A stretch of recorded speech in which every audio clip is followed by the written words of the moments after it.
Thank you guys for joining me here on the last segment of today's show. And I wanted to cover a topic that I kind of forgot to cover a little bit regarding Deshaun Watson and the Cleveland Browns in regards to the overall, general topic that I wanted to get to just on the Cleveland Browns as a whole. Because I think Deshaun Watson and obviously the news of him suffering that setback with his Achilles rehab and how the news came out about him re-rupturing it and there being a lot of doubts around him going into 2025, how he could miss a big portion of the season is obviously huge news that happened last week. But I think it's interesting to kind of piece it together in regards to the Cleveland Browns because they got a lot of things to figure out this offseason. And after a disappointing 3-14 season and the news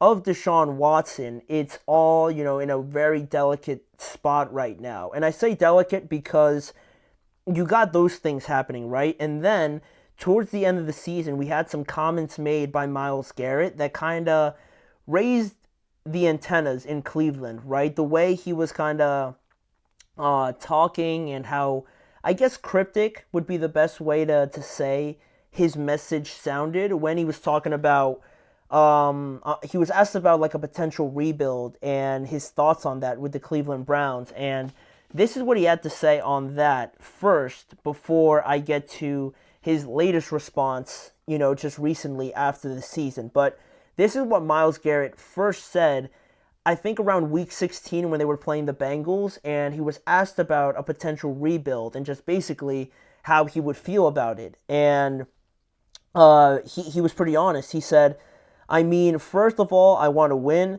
I want the Browns to be able to put me and us in a position to win.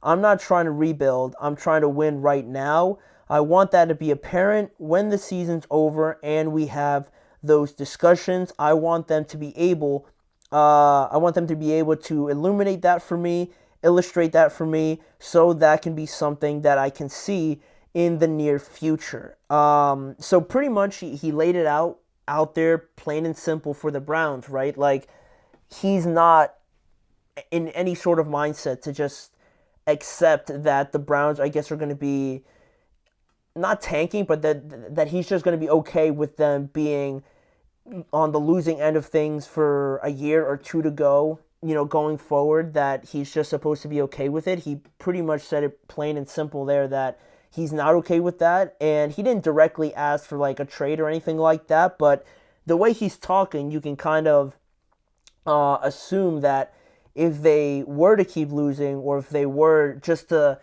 display anything to Myles Garrett that kind of suggests that they're not really going out there to make this team a true competitor, then they could have discussions about his future going forward and how he's just not going to accept anything less than being a competitive team. He's not going to be for the misery years that the Browns have had, right? And he shouldn't, obviously, because of the kind of player that he is, right? He definitely deserves to win right now, like he said. And it's something that has seemed to have become a little bit more positive, I would say, over the last couple weeks, right? Because after the season has ended, and if you guys watched the recent episode of Hard Knocks, he had a different tone about it now. On that episode of Hard Knocks, he said something along the lines like, how are we going to make the most of the talent that is here, and that they're actually closer than some people may think when it comes to, turning that corner and being competitive. So he was talking to general manager Andrew Berry in that clip, actually. So it seems like whatever conversation they had or whatever sort of dialogue, I guess also, it made Myles kind of feel a bit more optimistic about it. And he said it, he said that they're actually closer than a lot of people think when it comes to making the Browns competitive again. And it's a relief, certainly, because it kind of seemed like Myles could be pretty straight up about maybe asking for a trade if he felt like the Browns were really not going to be in a spot to compete going forward. But they obviously said something that he now believes in. And despite his positive outlook, it's still an interesting topic to think about because I do agree with him because Cleveland does have great talent, especially on that defensive side of the ball. And with that, you can do a lot, right? And they have been able to do a lot. I mean, just going back to last year, they were in the wild card round and things like that, right? And you got guys like Myles, obviously, like Denzel Ward on that side. Grant Delpit, obviously, back there as well. And they got some good playmakers on that side of the ball. Their defensive coordinator, Jim Schwartz, is very good, and he's helped them keep that standard over the last few years that he's been there. Well, that's all true, and I agree with Myles, right, about the talent and things like that. Their offensive line, too, is not that bad. Nick Chubb, it was always going to be hard for him to perform coming off of that nasty injury, so I expect him to be better. He's still a very impactful player for them. Just this year was always going to be tough, and Jerry Jeudy showed you some things as well. You can throw in David Njoku. With all that being said, and the positive outlook that Myles Garrett now has, it just always falls to the quarterback situation, right? It's hard to ignore it, obviously, because a bunch of teams can tell you how talented they are and how successful they have been over the last couple of years, but without that quarterback, right, it always just ends up being underwhelming and just disappointing, right? I mean, just look at the Vikings, right? It was last year with Kirk, very talented team, just unable to do it. I know Kirk was hurt, but even a year before that, in the playoffs and things like that, losing to the Giants and the Browns, same thing, being successful, being in a good spot to have the talent and everything like that. We saw it at the beginning of the year where they had all this great talent, but unfortunately, Deshaun just hasn't really panned out to be what they had hoped for and what they traded a ton of draft capital to the Houston Texans basically to build the team that they have now. It obviously looks bad for the Cleveland Browns, especially because they gave Deshaun all that guaranteed money. So those are the negatives about that, right? Obviously, trading so much for Deshaun Watson, paying him so much money, and just still to this point, not having him look settled in at all.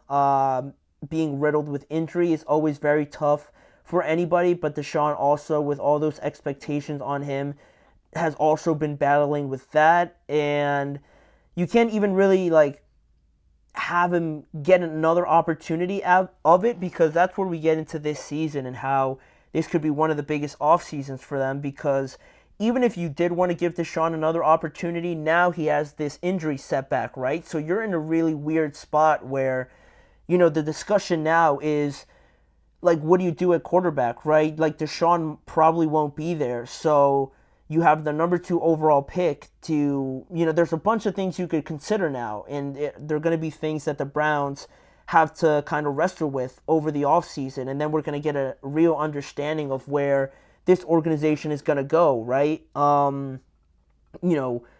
What's the answer? A quarterback is one of it. Do you use that second overall pick, to maybe draft a quarterback? You can, right? Cam Ward and Shedeur Sanders are going to be there. One of them is going to be there. So do you use that very coveted draft pick to draft your quarterback? Or maybe you use it to trade for more draft capital. You move back and improve another position on this team. But then if you do that, you're probably going to have to go with a veteran quarterback. And do you feel like any of these veterans are really going to make you a contender going forward in 2025, right? Like Sam Darnold, Kirk Cousins, like Russell Wilson, Justin Fields, any of these guys? Do you really feel like they're going to take you to where you want to go in 2025? Do you feel like essentially that's going to be worth it for you over the next year while, Deshaun obviously comes back and gets healthy, right? Is that something do you want to kind of explore?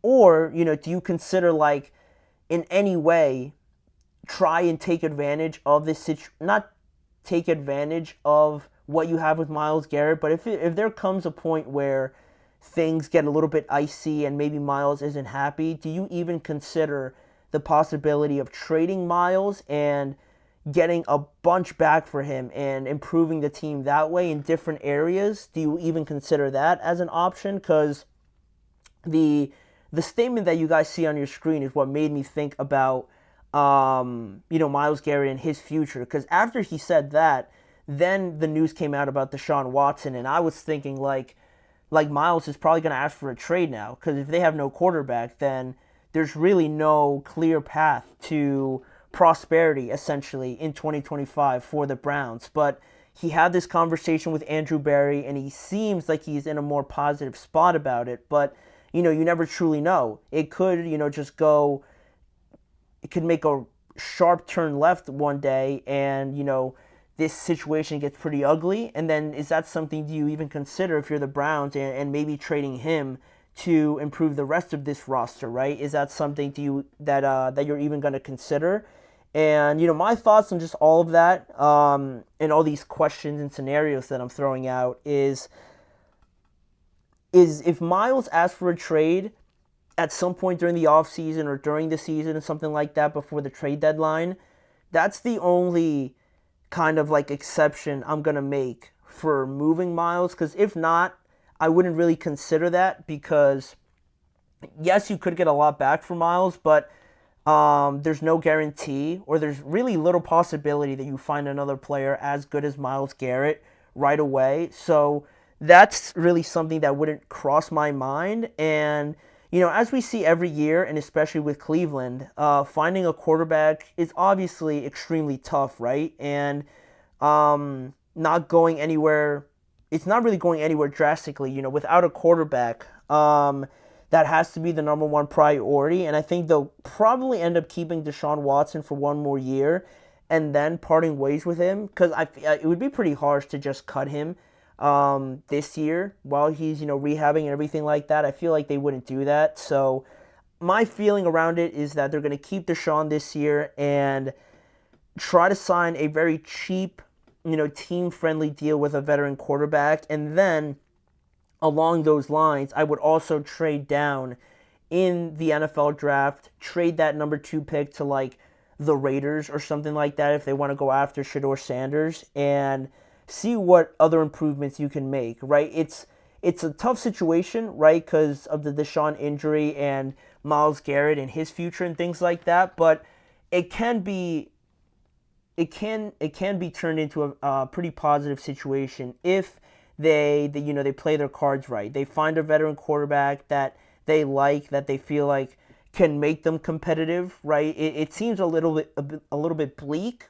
but it can be done. We saw the Steelers do it this year, and nobody really thought they would be competitive at all. So it can be done, and with that number 2 overall pick, you can do a lot with that, certainly. So it's very delicate. It's a very, walking on eggshells sort of situation, but they're going to have to get it right, or else, they do face a reality where, everything just kind of is crumbling around them. So it's going to be a huge offseason for them with all these decisions that they have to make, obviously. So we'll keep an eye on all of that as we continue to do the show. But for today's episode, that is going to wrap up everything that we wanted to talk about. I wanted to thank you guys for joining me on today's show, and a reminder to follow, and subscribe to the Chip Shot Football Podcast, as well as following the network on all forms of social media. And if you want to see more of the Chip Shot Football Podcast,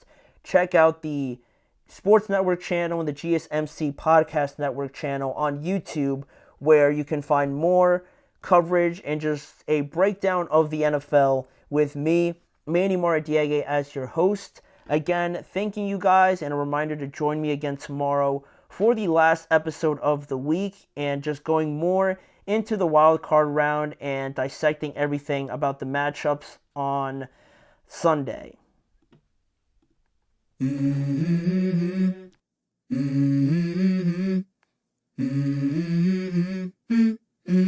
Let's go.